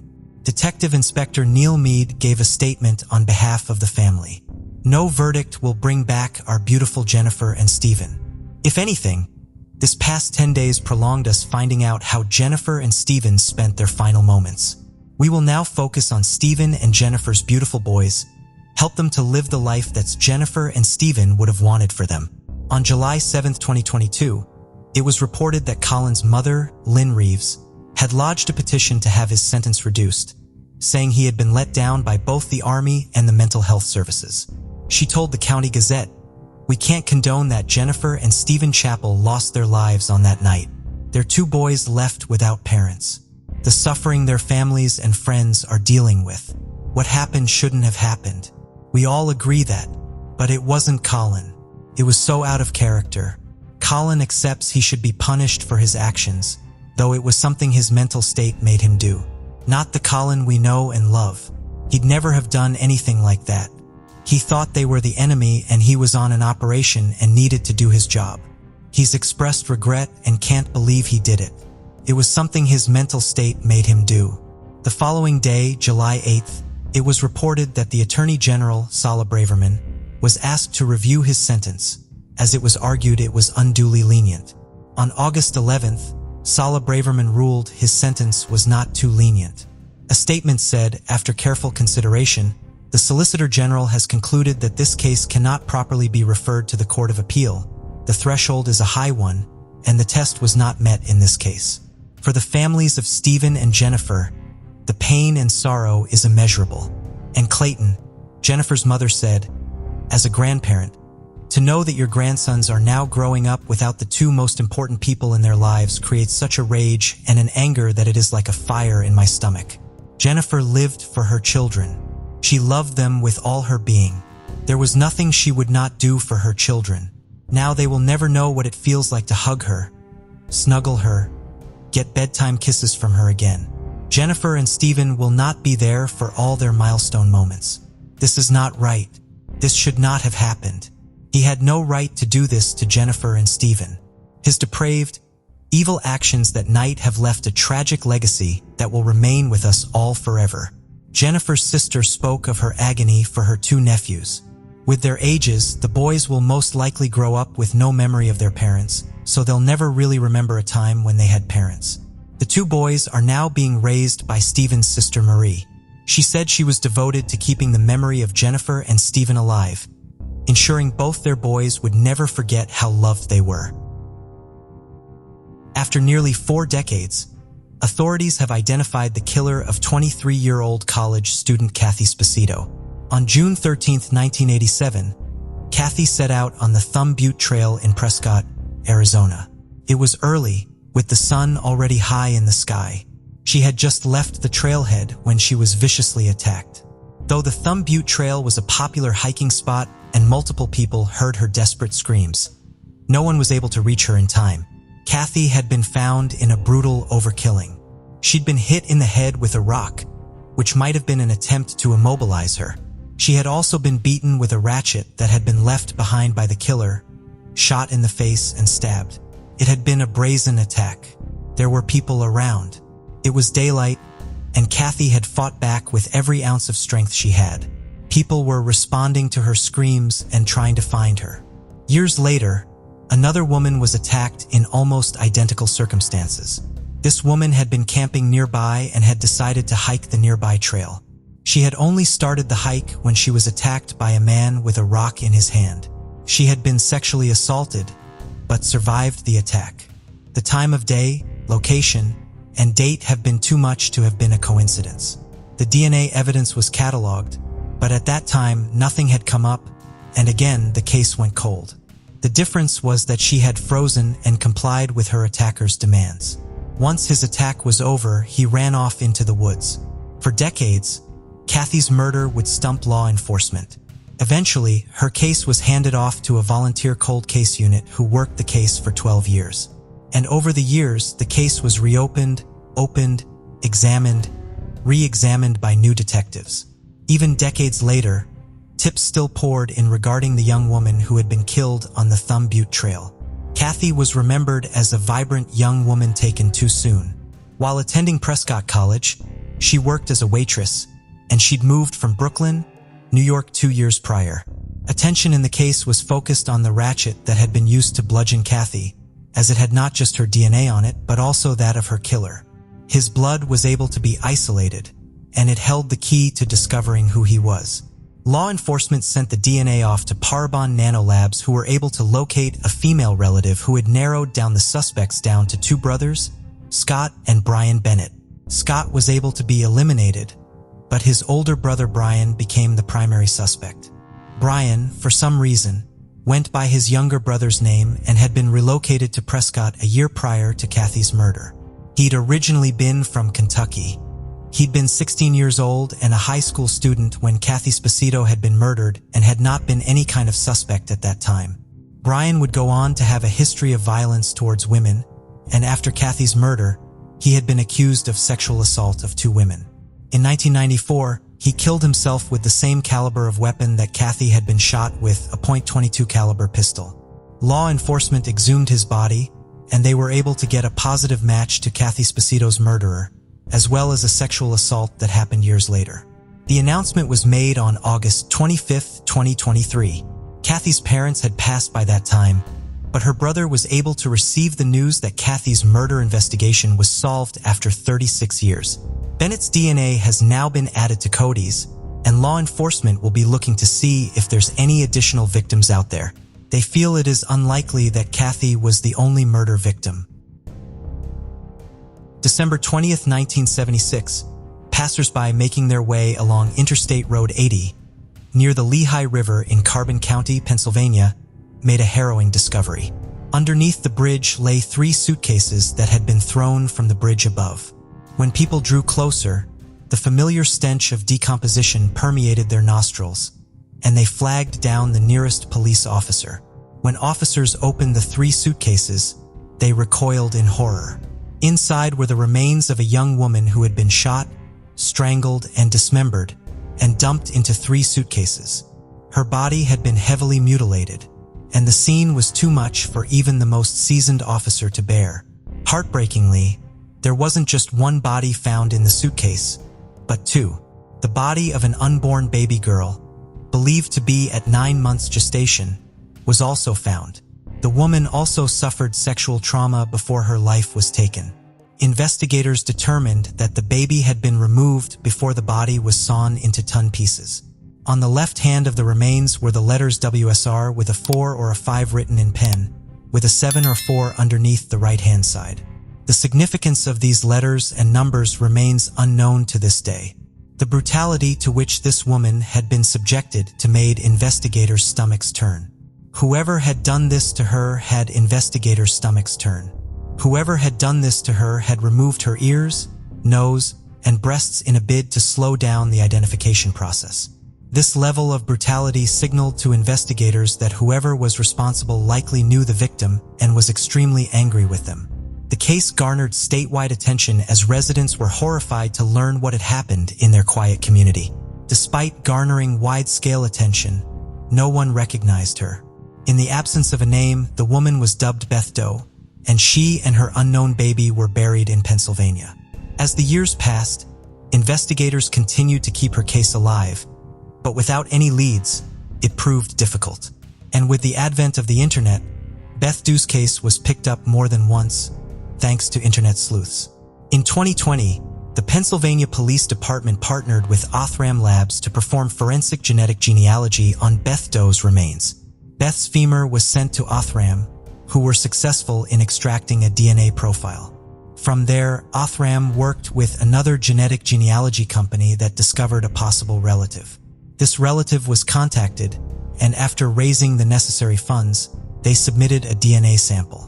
By February 2021, all agencies involved had completed their work, and they were able to hold a press conference. They announced that Beth Doe was Evelyn Cologne, who was 15 years old when she disappeared from Jersey City, New Jersey. In 1976, Evelyn was living with her 19-year-old boyfriend, Louis Sierra, and was in the final stages of her pregnancy. Louis was known to be abusive towards Evelyn, and her family urged her to leave him. Her family wasn't particularly fond of Louis, who had previously been a neighbor to the Cologne family, but allowed Evelyn to move in with him due to the pregnancy. According to reports, Evelyn disappeared sometime in December of 1976. That December, Evelyn's mother arrived at her apartment to deliver her some homemade soup, but when she arrived, she found the apartment empty. Both Evelyn and Louis were gone. In early 1977, Evelyn's family received a bizarre letter written in Spanish, supposedly from Evelyn. In the letter, she had said she and the baby were okay and living happily. There was just one problem here. According to the Daily Mail, who spoke to Evelyn's parents, she couldn't write in Spanish. Her family desperately tried to find Evelyn over the years, hoping she would reemerge after leaving, but she never came home. Louis was, of course, the police's primary suspect, and in March 2021, a year after she was identified, he was arrested and charged with 2 counts of homicide. Louis is now 63 years old and had lived in Ozone Park, New York for many years. Investigators believe that he didn't want the child and took matters into his own hands. The case is currently ongoing. Evelyn's surviving family members were shocked at the identification. They had never believed anything nefarious had ever happened to Evelyn and that she was just out living her life somewhere. In a statement to the media, her nephew said, quote, "I wanted to find her, but not find her deceased. It was obvious there was no other person in the family who was missing, and that's when the ball started rolling. We're so thankful for that community, that Carbon County community, that they loved her, that they cared for her. They treated her like their own, these random people for all these years." On New Year's Day, 1974, Mr. and Mrs. Kerr returned to their Fresno, California home after a weekend away in Pismo Beach. They had left their daughter home alone. When they returned, they found body of their 17-year-old daughter, Deborah Kerr, in her room. She was found on the floor of her room in a nightgown and a robe. She'd been strangled with the leotard that had been in her room. Her mother told Deborah was a Fresno high school student. Her boyfriend, Tim Robinson, also a Fresno high school student, told law enforcement that he and Deborah had gone to a New Year's Eve party and that he dropped her off at home around 1 a.m. Tuesday, January 1st. There was no sign of forced entry at the home. Authorities believe that she had been getting ready for bed when maybe someone came to the door using that to get into the house. A sexual assault kit was done and the samples taken and preserved. Early reports had said that it was inconclusive if she'd been sexually assaulted, but more recent reports state that they believed that she had been. Authorities apparently had a person of interest who attended the New Year's Eve party with the couple, 17-year-old James Blaylock. Unfortunately, at the time, there was not enough evidence to charge Blaylock at that time. The case went cold. However, in 2006, a sexual assault kit was tested and returned with a match, James Blaylock. Blaylock, now in prison, was interviewed and denied any involvement with Deborah. When shown the DNA evidence, he changed his tune to say that they had consensual sexual encounter and that he had believed that she was alive. The district attorney filed the case, but it was dismissed due to lack of evidence. In 2021, detectives asked that the leotard that had been used as a murder weapon be tested with more advanced DNA techniques. Came back with a positive match to James Blaylock. When detectives investigated further into the charges, they discovered that Blaylock, who was 66, had died in hospital in 2022. This has closed the case of Deborah Kerr. Her parents are deceased and never got to know who killed their daughter. James Blaylock had an extensive criminal record, which had included being a registered sex offender. The Kansas City Police Department established its first dedicated cold case unit and has already solved 4 cold cases. One of these cases has been the murder of Pearl Davis and Christina King. The 2 women's cases were connected with DNA evidence, but at the time, the perpetrator was unknown to law enforcement. Pearl Davis's murder had occurred in 1996, and there's very little information available on her case. On November 22, 1996, Pearl was discovered murdered inside a home in Kansas City, Kansas. Her cause of death has not been revealed, and the only information available is that it was strongly believed that she didn't know her killer. Christina King's body was discovered in an abandoned building on Christmas Day in 1998. There are reports that Christina had been beaten to death. At the time of the murders, the cases weren't connected, but when the cold case unit was established, detectives discovered that DNA evidence had tied them together. Soon after, they were able to identify the source of that DNA as 52-year-old Gary Dion Davis Sr. Davis was a cross-country truck driver at the time of the murders. His DNA is being submitted to other states as law enforcement believe he is likely to have other victims out there. Davis has been charged with 2 counts of second-degree murder and is being held in custody on a $500,000 bond. His trial will commence in the new year. He faces life in prison if convicted of either murder. Family members of both Pearl and Christina attended the press conference, but didn't speak. Both left behind an extensive family who have been shocked by the recent arrest. The conclusion of this case is a little more unique. It wasn't genetic genealogy, there was no sting operation, and in fact, this case had very little hope of ever being solved.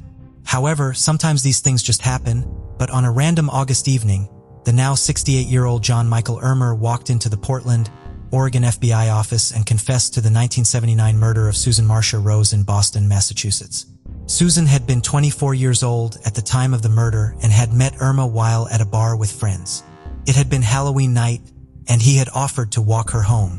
While the two had walked into our building, the apartment on the first floor was being renovated, and it was then that Irma grabbed a hammer and hit the woman on the head.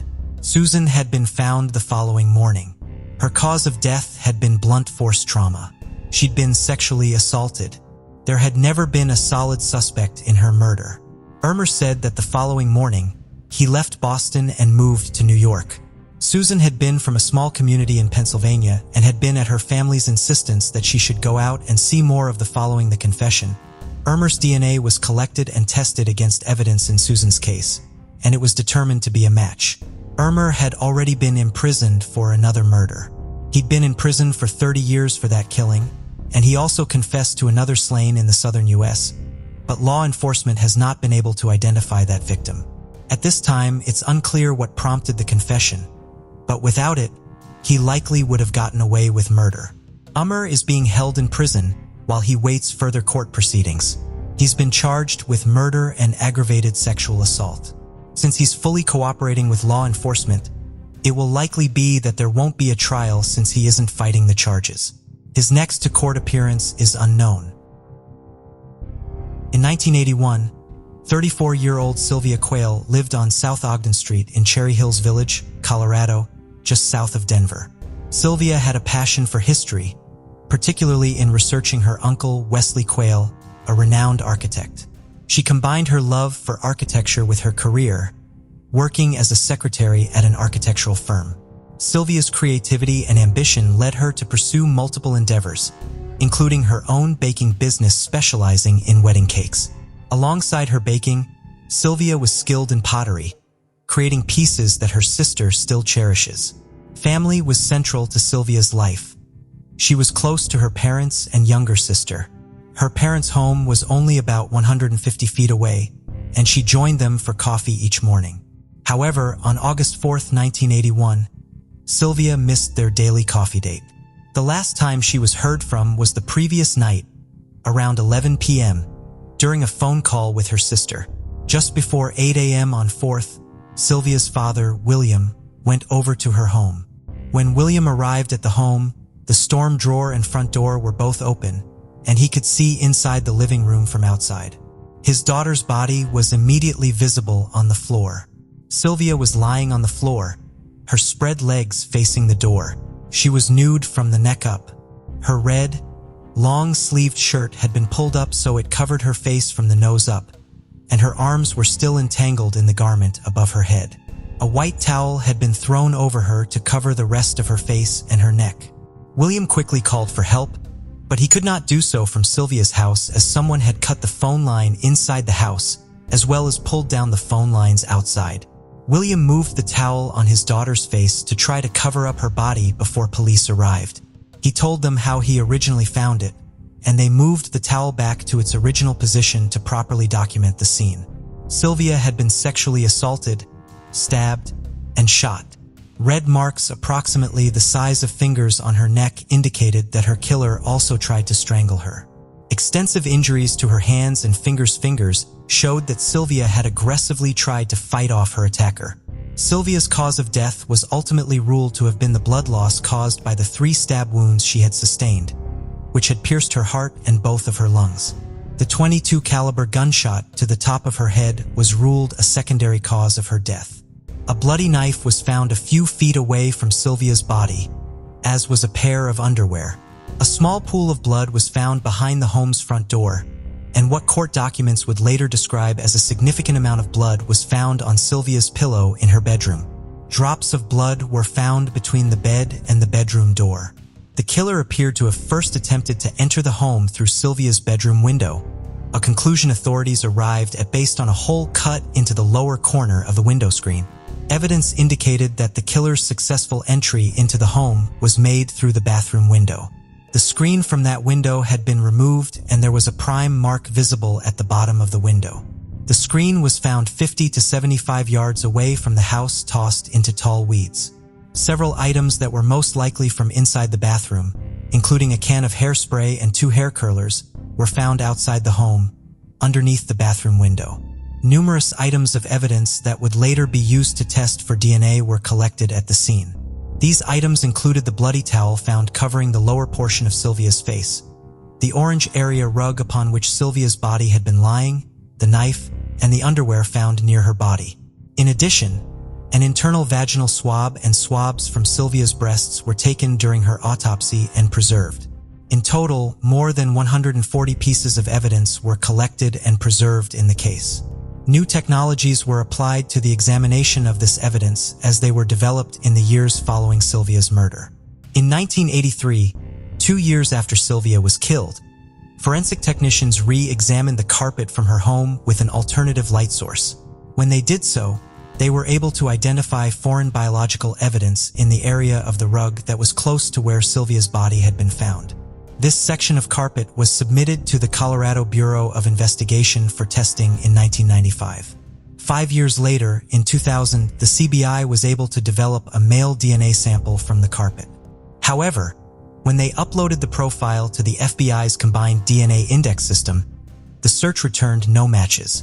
In the early days of DNA testing by law enforcement, the technology had been used to discredit a confession from a known attention-seeking killer. In 1983, while he was imprisoned on unrelated charges, Addis Toole claimed to have killed Sylvia and reportedly described the hedges and bushes outside of her home to prove his involvement. Toole and his criminal associate Henry Lee Lucas famously claimed responsibility for 100 of crimes committed across the country, apparently for the notoriety it afforded them and the benefits like food and cigarettes they received while working with various law enforcement agencies. Their claims have largely been disproven.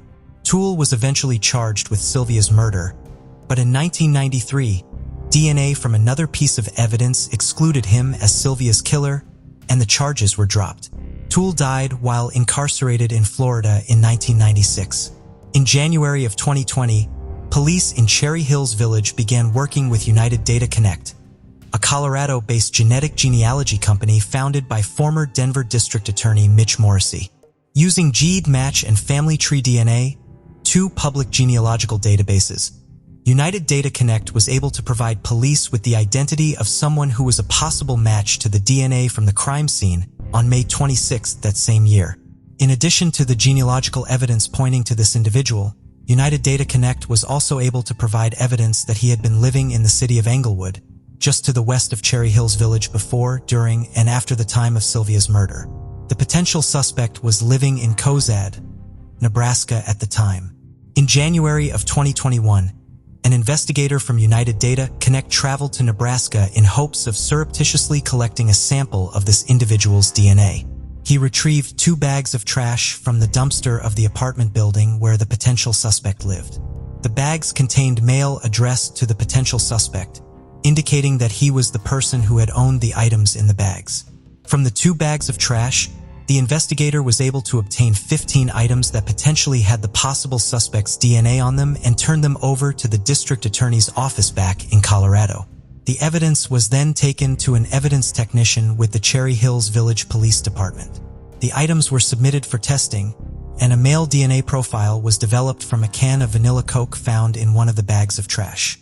It was a match to the DNA found on multiple pieces of evidence collected from Sylvia's body and her home following her murder.